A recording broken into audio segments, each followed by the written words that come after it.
اعوذ باللہ من الشیطان الرجیم بسم اللہ الرحمن الرحیم۔ تو دوستو آج ہم بات کرنے والے ہیں ANF کے انٹرویو میں کون کون سے سوال پوچھے جاتے ہیں اور انٹرویو میں کیا چیک کیا جاتا ہے، انٹرویو میں کن چیزوں پر توجہ دینی چاہیے، کون سلیکٹ ہوگا کون ریجیکٹ ہوگا، اور کچھ ٹپس اینڈ ٹرکس جو ہیں وہ ہم شیئر کریں گے انٹرویو کو کلیئر کرنے کے لیے۔ تو چلیں ویڈیو کا آغاز کرتے ہیں۔ سب سے پہلے تو آپ کو اپنی نوکری کے متعلق علم ہونا چاہیے اور اس کے علاوہ ANF کے متعلق انفارمیشن ہونی چاہیے۔ ANF کیا ہے، ANF کیا کام کرتی ہے، کس قانون کے تحت کام کرتی ہے اور کہاں کہاں پہ اس کے آفیسز ہیں۔ سب سے پہلے جب روم میں انٹر ہوں تو سلام کر دیں اور چیئر پر بیٹھ جائیں۔ جب انٹرویور آپ سے کوسچننگ شروع کرے گا تو ریلیکس رہیں، دو چار لمبے سانس لے لیں، یا آپ کو ہدایت پہلے سے ہی گارڈ کیپر نے دی ہوئی ہے کہ بھائی اندر جا کے شیک ہینڈ نہیں کرنا یا سلام نہیں لینی، تو اس ہدایات پر بھی عمل کریں۔ موسٹلی انٹرویو کے لیے 3 افراد پر مشتمل کمیٹی ہوتی ہے۔ آپ سب سے جو سینٹر میں بیٹھا ہوتا ہے آپ اس کے سامنے جا کے چیئر پر بیٹھتے ہیں اور ڈگریز وغیرہ آپ اس کو دیتے ہیں، اور وہ جو لیفٹ اور رائٹ میں 2 شخصیات بیٹھی ہوتی ہیں ان میں سے ایک جو ہے آپ سے جاب سے ریلیٹڈ کوسچننگ کرتا ہے اور دوسرا آپ سے آپ کی ڈگری کے ریلیٹڈ کوسچننگ کرتا ہے۔ موسٹلی لوگوں نے سوال کیا تھا کہ انٹرویو کی لینگویج کون سی ہوتی ہے، تو دوستو کانسٹیبل، ASI، LDC، UDC وغیرہ کے لیے دوست انٹرویو کے لیے جائیں گے ان سے جو انٹرویو کیا جائے گا وہ موسٹلی اردو زبان میں ہی کیا جائے گا۔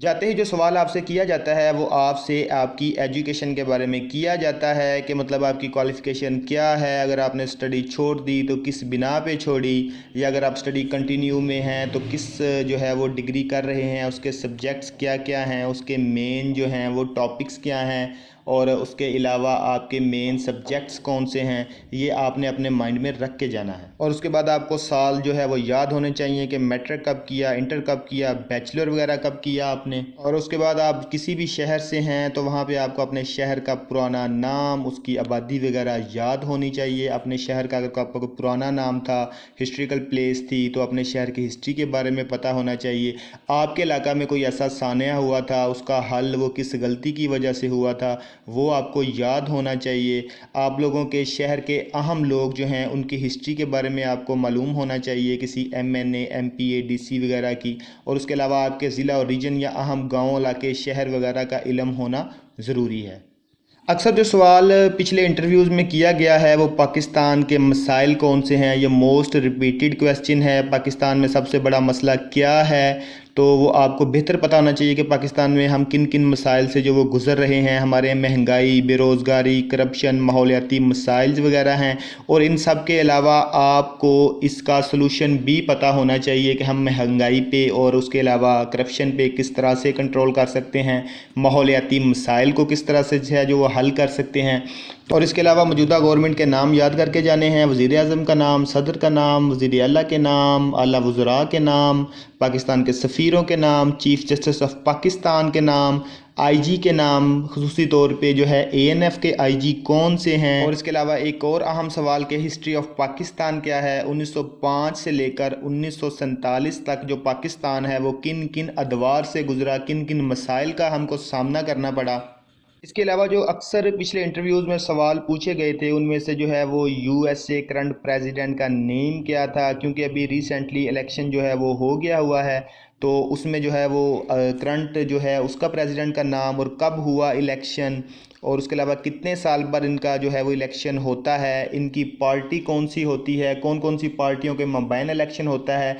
آپ نے اس چیز کو بھی جو ہے وہ مد نظر رکھتے ہوئے تھوڑی سی پریپریشن کر کے جانی ہے۔ اور اس کے علاوہ اپنے علاقے کے سیاسی لوگ، صوبائی اور وفاق کے لوگوں کا علم ہونا چاہیے، اور ان کے ماضی کی سیاست کے بارے میں بھی آپ کو علم ہونا چاہیے۔ سندھ کے کینڈیڈیٹ سے ان سے سوال پوچھا گیا تھا کہ 2 پارٹی جو ہے وہ سندھ میں کیوں ہے، اس کا لاجک کیا ہے، کس وجہ سے ہے، وہ کس طرح سے کام کر رہی ہے۔ تو آپ کو بھی اپنے علاقے کی پارٹیز کے بارے میں، اور جیسے پاکستان مسلم لیگ ہے، پیپلز پارٹی ہے، اس کے بارے میں تھوڑی بہت ہاؤ ناؤ جو ہونی ضروری ہے۔ اور اس کے علاوہ شیخ مجیب الرحمان نے کب 6 نکات پیش کیے تھے اور وہ کون کون سے ہیں، تو دوستو جو شیخ مجیب الرحمان تھے انہوں نے اپنے 6 پوائنٹ فارمولہ جو ہے وہ 1966 میں پیش کیا تھا، تو آپ اس کو تھوڑا سا سرچ کر کے جائیے گا کہ کون کون سے نکات تھے، کس بیس پہ جو ہیں وہ یہ پیش کیے گئے تھے۔ اس کے علاوہ ریورز کے بارے میں آپ کو تھوڑی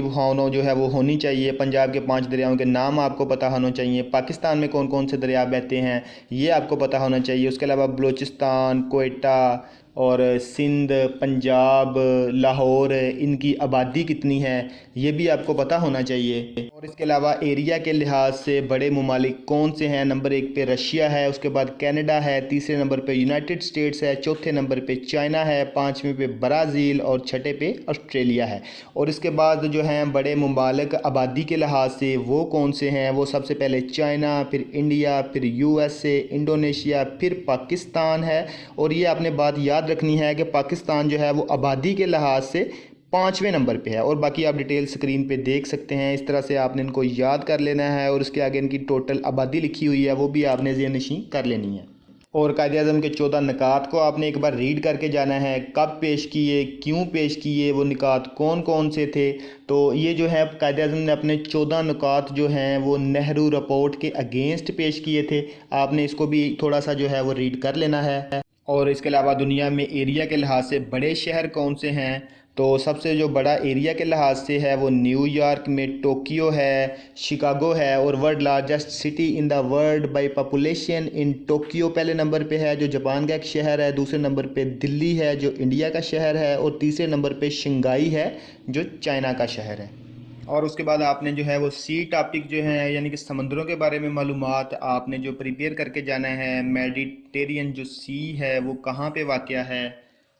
ریڈ سی کہاں پہ واقع ہے، یہ سب چیزیں آپ نے پریپیئر کرنی ہیں۔ اس کے بعد قائد اعظم کی ایج کیا تھی، ان کی ہائٹ کیا تھی، اور اس کے علاوہ امپورٹنٹ پرسنالٹیز ہیں وہ علامہ اقبال کے بارے میں، کب پیدا ہوئے، کب وفات پائی انہوں نے، یہ سب چیزیں تھوڑی سی پریپیئر کرنی ہیں۔ کشمیر ایشو کے بارے میں آپ نے تھوڑا سا ریڈ کر لینا ہے، کس جو ہے وہ سیکشن کے تحت کشمیر میں جو ظلم و ستم ہو رہا ہے اس کے بارے میں، اور Pakistan versus India issue, Iran issue, USA issue, climate change کے بارے میں آپ نے تھوڑی سی پریپریشن کرنی ہے۔ اور اس کے بارے میں شیعہ کے بارے میں آپ نے تھوڑی بہت انفارمیشن جو ہے وہ تیار کرنی ہے کہ شیعہ کے 3 فرقے بیان کریں، کسانی ہے، زیدی ہے، امامی، غزالی، اسماعیلی، اور اس کے علاوہ پاکستان کے 3 بڑے ذاکر کون سے ہیں، آبادی کے لحاظ سے بڑے شہر کون سے ہیں، رقبے کے لحاظ سے کون سے ہیں، اور اس کے علاوہ تیسرے نمبر پر کون سے ہیں، دوسرے نمبر پر کون سے ہیں، چوتھے نمبر پر کون سے ہیں، یہ 4-5 چیزیں جو ہیں ذہن نشین کرنی ہیں۔ اکثر سوال جو ہے وہ پوچھا جاتا ہے انٹرویو میں کہ سینٹرل ایشین کنٹریز کے نام بتائیں، تو اس میں جو ہے وہ آپ دیکھ سکتے ہیں قزاقستان ہے، کرغزستان ہے، تاجکستان، ترکمانستان اور جو ہے ازبکستان ہے۔ یہ سب USSR کی ریاستیں تھیں، اور جب یہ جنگ ہوئی تو یہ سب ریاستیں چھوٹے چھوٹے ملک بن گئے تھے۔ اور اس کے علاوہ آپ کو ان آرگنائزیشن کے نام کے بارے میں پتہ ہونا چاہیے، یہ کس چیز کا مخفف ہیں، جس طرح UNO جو ہے وہ یونائٹڈ نیشن آرگنائزیشن کے نام سے جانی جاتی ہے، اور جو OIC ہے یہ آرگنائزیشن آف اسلامک کوآپریشن کے نام سے جانی جاتی ہے، اور FATF جو ہے فائنینشیل ایسوسی ایشن ٹاسک فورس کے نام سے جانی جاتی ہے۔ سیرک جو ہے یہ جانی جاتی ہے موسٹلی جو ہے ساؤتھ ایشین ایسوسی ایشن آف ریجنل کوآپریشن کے نام سے، اور اس کے علاوہ جو SCO جانی جاتی ہے شنگھائی کوآپریشن آرگنائزیشن جو ہے، اور BRIC جو ہے اس کا سٹینڈ فار ہے Brazil, Russia, India and China. ان لوگوں نے آپس میں ایک معاہدہ کیا ہے تو اس کو نام دیا ہے انہوں نے BRIC۔ یہ آپ نے باتیں ذہن میں رکھنی ہیں، کہیں پہ اس کو نوٹ کر لیں یا گوگل وغیرہ سرچ کر کے آپ اس کو جو ہے وہ اپنے ذہن نشین کر سکتے ہیں۔ اور اس کے علاوہ تمام صوبوں کے بڑے شہروں کے نام یاد کر لیں، کم سے کم جو 2 یا 3۔ اور اس کے علاوہ پاکستان کی ایکسپورٹ اور امپورٹ کے بارے میں کیا خیال ہے، پاکستان کی ایکسپورٹ کیسے بڑھائی جا سکتی ہے، سب سے زیادہ کیا ایکسپورٹ کیا جاتا ہے پاکستان سے، اور اس کے علاوہ پاکستان کا سب سے بڑا ٹریڈ پارٹنر کون سا ہے، پاکستان میں کس چیز کی امپورٹ جو ہے وہ زیادہ کی جاتی ہے، اور اس کے علاوہ 1973 کا جو آئین ہے اس کی خصوصیات کیا ہیں،